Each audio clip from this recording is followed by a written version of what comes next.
Salter Elder 2-Slice Toaster Review. The Salter Elder 2-Slot Toaster is a decent product at a reasonable cost. Its design isn't perfect, though, so don't expect it to last forever. This 2-slotted toaster from the Elder range looks good in a modern kitchen thanks to its sleek, modern styling and bright blue color. However, its browning controls are terrible and its slots aren't big enough. It's not quite an entry-level toasty maker, but it'll still serve you well for years to come. Its metallic finish complements my dark gray kitchen countertop well. The toast feature is made out of plastic. That's something to live without. But the rest of the build quality is excellent. The toasting function works perfectly. And the overall design is attractive. You won't find any cheapness here.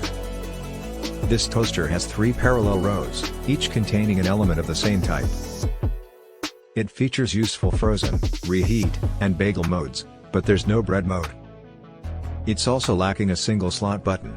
If you only want a slice, you'll still be paying to warm both rows. As you would probably expect, the toasting basket is not dampened, and there's no buzzer to notify you when it's finished. Unless you're in the kitchen, chances are you won't notice the relatively low volume of the sound it makes when rising. This toaster's chrome browning control looks good until you attempt to operate it.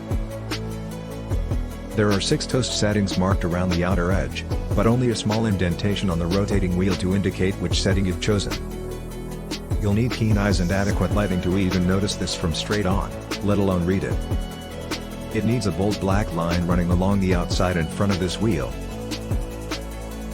Another problem is that these machines often produce an unevenly browned loaf. To avoid this, check that the toast is golden brown and not pale yellow before removing it from the machine. If you can fit the loaf into the slots, the Salter Elder 2-slotted toasting oven will toast your loaf evenly. Toasted bagels were just as even able to get them, and the frozen slices of white toast were perfectly toasted. Homemade loaves come out extremely evenly toasted, although they're so tall that they often fall over the slots. However, the browning controls seem to be set rather strangely. Freshly baked thick-cut homemade bread was nearly burned at 3.5 out of 6, but still slightly underdone at 2.5.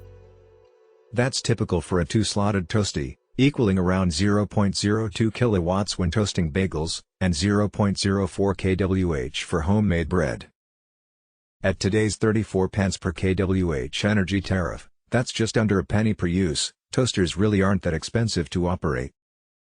With a sleek design and a range of features designed to make your life easier, it'll certainly do a better job than any toaster you've ever owned before. But if you're after something that really stands out, check out our top 10 list of the best toasters.